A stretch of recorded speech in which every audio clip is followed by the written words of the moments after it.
अस्सलामुअलैकुम। आज हम बनाएंगे ज़बरदस्त सा सरसों का साग और मकई की रोटी। इसके लिए सबसे पहले हमने ये 1 किलो सरसों का साग लिया है और आधा किलो पालक ली है। इसे मैंने बारीक बारीक काट के तो धो लिया है। अब मैं आपको बताती हूँ, ये देखें, ये मैंने कुछ पार्ट इसका इसी तरह रहने दिया था तो ये इस फॉर्म में होता है। इसकी हमने ये शाखें अलग कर लेनी है और इसका ये सख्त वाला पार्ट है इसे हमने छील लेना है। इसे हम नाइफ से इस तरह से इसके ऊपर से जैसे छिलके उतारते हैं ना, इसके हमने इसे गंदले बोलते हैं। इसकी जो शाखें हैं तो इनको इस तरह से हम छील लेंगे और ये लाजमी बीच में डालें। इसे साग जो है ना बहुत ही क्रीमी सा इसका टेक्सचर बनता है साग का और टेस्टफुल भी होते हैं। ये जो इसका सख्त वाला छिलका है ना, ये अगर इसके अंदर जाएगा तो ये फिर वैसे ही साबुत का साबुत रह जाएगा, ये गलेगा नहीं। इस वजह से हम इस छिलके को इसके ऊपर से उतार लेंगे, लेकिन तमाम शाखों के ऊपर से नहीं उतारना, बारीक शाखें इसी तरह रहने देंगे। तो ये जो सिर्फ मोटी टहनी है, इसकी जो गंदले हैं, इन्हें सिर्फ छीलेंगे। ये इस तरह से इसके छिलके उतार देंगे तो इसे बारीक बारीक काट लेंगे। इसे हम बारीक बारीक काट लेंगे।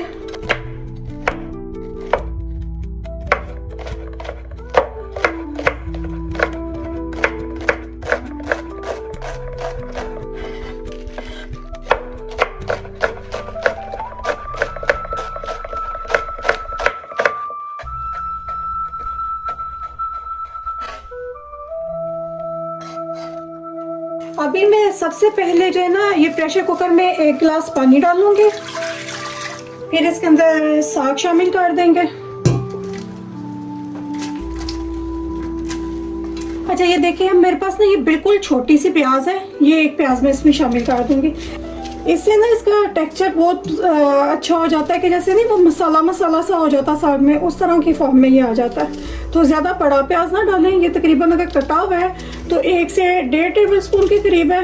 तो अगर आपने साबुत लिया तो बिल्कुल स्मॉल साइज का प्याज है, ये शामिल करूँगी। 1 टीस्पून इसमें मैं नमक शामिल कर दूँगी। ये मैंने 4 से 5 साबुत लाल मिर्चें ली हैं तो ये इसके अंदर डाल दूँगी। इसके ना बीज इसके अंदर बहुत मोटे मोटे हैं तो ये मैं इसके बीज रिमूव कर लेती हूँ।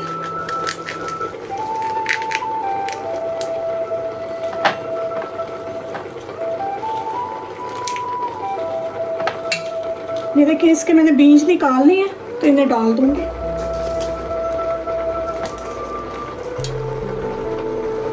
अभी ये पानी को हल्का हल्का सा जोश आना शुरू हो गया तो साग भी थोड़ा नीचे बैठ गया। अब इसके अंदर पालक शामिल कर दूंगी। अगर आपके पास बाथू है तो आप 1 पाव के करीब इसमें बाथू भी शामिल कर सकते हैं। यहाँ पे क्योंकि हमारे पास अवेलेबल नहीं है तो मैंने इस पर नहीं डाला। अगर तो आपके पास मिट्टी की हंडिया है ना, तो फिर आप ये साग जो और पालक जो है ना उसमें डाल के तो चूल्हे पे रख दें, मीडियम टू लो फ्लेम पे तकरीबन 2 घंटे के लिए उसे जो है ना कवर करके तो छोड़ दें। इसे तकरीबन 5 से 6 मिनट गुजर चुके हैं तो ये देखें साग भी नीचे चला गया तो इसे पानी में जोश भी आना शुरू हो गया। अब हम कुकर प्रेशर को बंद कर देंगे तो आधे घंटे के लिए हम इसे स्टीम पे रख देंगे, 20 मिनट से 30 मिनट तक।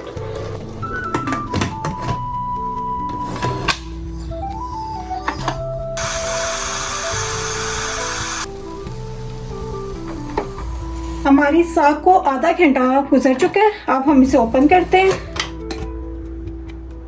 ये देखिए, ये कितने अच्छे तरीके से गल चुके हैं। तो अगर आपके पास घोटना है तो आप इसे घोटने से घोट लें, वरना अगर आपके पास हैंड ब्लेंडर है तो फिर हैंड ब्लेंडर से आप इसे बीट कर लें। ये मेरे पास 3 टेबल स्पून मकई का आटा है तो मैं इसे ना पानी में मिक्स करके इसकी गाढ़ी सी स्लरी बना लूँगी।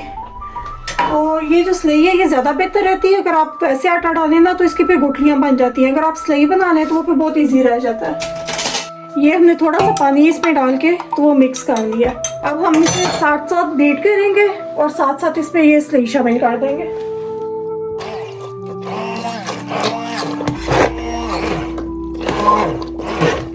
बहुत ज़्यादा नहीं इसे बीट करेंगे कि ये बिल्कुल मेहंदी बन जाए, बस हल्का सा इसे मिक्स करेंगे। साथ ये स्लरी शामिल कर देंगे।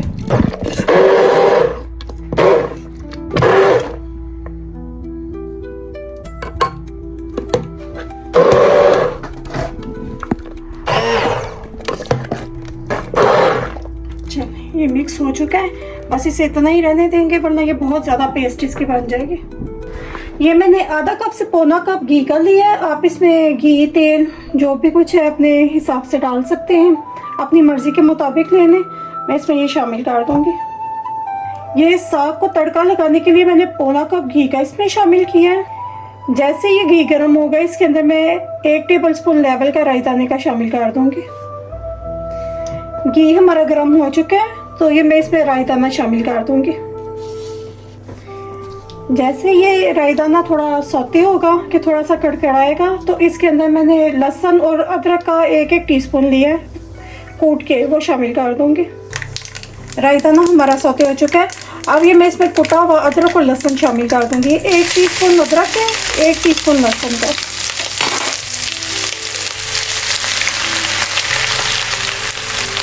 जैसे ये गोल्डन ब्राउन होगा तो इसमें बाकी की चीज़ें शामिल करेंगे। ये लहसुन और अदरक हमारा गोल्डन ब्राउन हो चुके हैं। अब ये कुछ पार्ट मेरे पास ना ग्रीन लहसुन के थे, वो मैंने लिए हैं तकरीबन 1 टीस्पून। और ये मैंने 3 से 4 सब्ज़ मिर्चें ली हैं, उन्हें मैंने बारीक बारीक चॉप कर दिए। और 1 हैंडफुल मेरे पास ये धनिए का है, उसे मैंने बारीक बारीक काट लिया। मैं इन चीज़ों को शामिल कर दूँगी इसमें।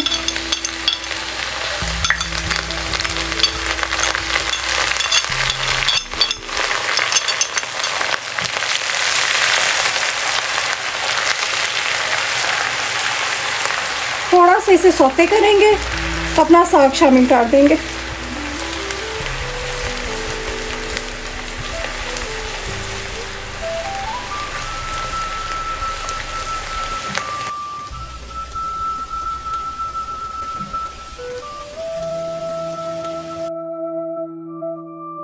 ये तड़का हमारा रेडी हो चुका है। अब इसके अंदर मैं साग शामिल कर दूंगी।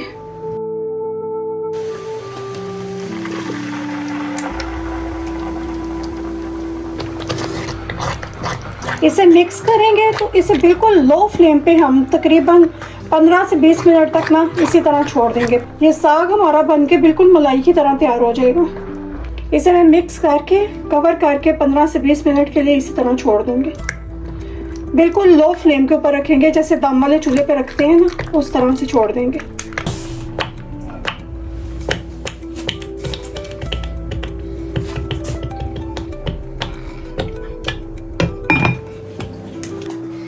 साथ साथ हम इस साग को मिक्स करते रहेंगे, क्योंकि इसके अंदर हमने आटा डाला हुआ है तो वो आटा नीचे चिपक के तो जल ना जाए। इस वजह से साथ साथ इस साग को मिक्स करेंगे और तकरीबन 20 मिनट से 15 से 20 मिनट तक इसे हम दम पे रखेंगे। अब हम अपनी मकई की रोटी के लिए डो तैयार करेंगे। ये मेरे पास तकरीबन 2.5 कप आटे के हैं। इसके अंदर ये मैंने 1 टीस्पून लेवल का मैंने नमक का लिया है, आप इससे कम भी ले सकते हैं। ये मेरे पास अजवाइन है आधी टीस्पून, मैं इसमें ये फ्लेवर के लिए इसमें शामिल करूंगी। इसे आप हाथों में डाल के मसल के फिर इसमें शामिल कर दें।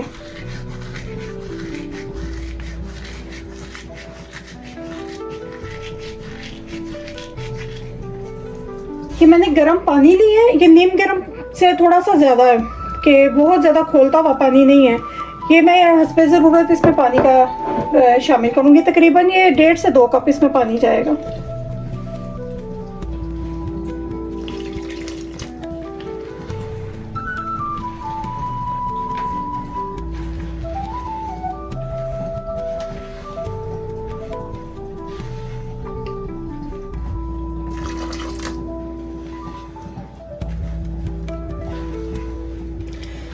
अजवाइन इसमें बहुत ही ज़बरदस्त फ्लेवर देती है और खुशबू। अब इसे हाथ की मदद से मसल के गूंद लेंगे। इस आटे को ना बिल्कुल हथेली से मसलना होता है। मिनट तक मैंने इसे डो को मसला था। अब इसके अंदर मैं तकरीबन 2 टेबलस्पून ऑयल के शामिल कर दूंगी।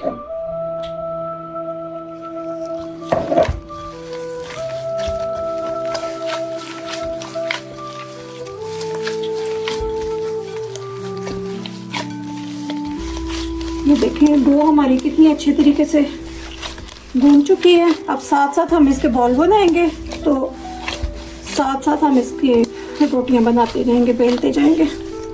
इस तरह से ये हमने 2 पेपर काट लिए, ये शॉपर, तो इनकी मदद से हम रोटियों को बेलेंगे।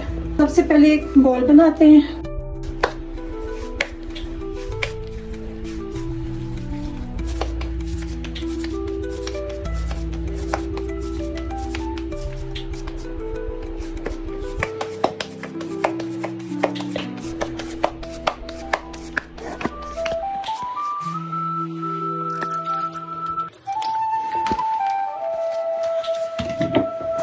बेलने की मदद से इसे बेल लेंगे।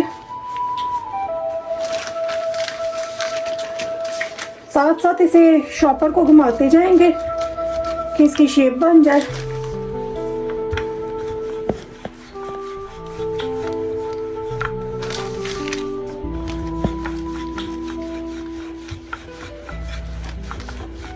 आप अगर चाहें तो शॉपर की जगह बटर पेपर भी इस्तेमाल कर सकते हैं। ये देखें, ये हमारी रोटी बिल चुकी है। इसे उठाएंगे और साथ ही तवे पे डाल देंगे।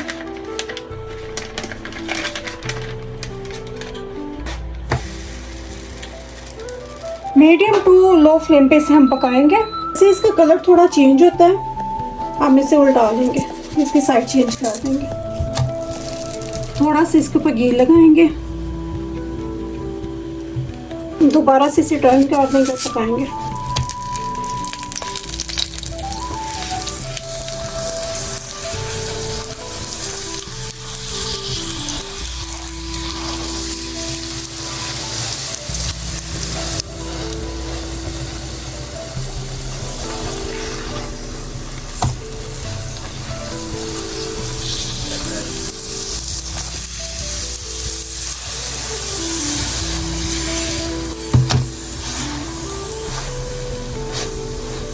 ये देखिए इसका कितना खूबसूरत सा कलर आया है।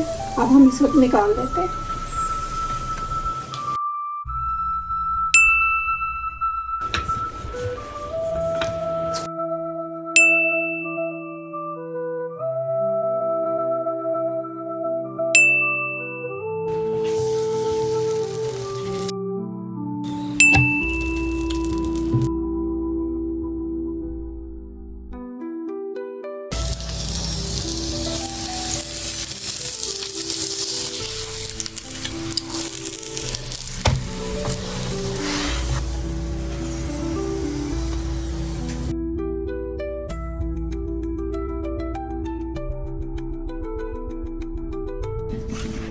ये देखिए हमारा साग भी रेडी है, घी इसके ऊपर आ गया और ये बन के तैयार है। अब हम इसका फ्लेम ऑफ कर देंगे। ये देखें कितना क्रीमी सा टेक्सचर आया इसका और ये कितना ज़बरदस्त सा बन के तैयार हुआ। अब हम ये साग निकाल लेंगे। इसके अंदर किसी किस्म के भी आपको तड़के की ज़रूरत नहीं है, तो आप इसे फ्रीज भी कर सकते हैं। अगर आप बाद में चाहें तो इसके ऊपर तड़का लगा सकते हैं।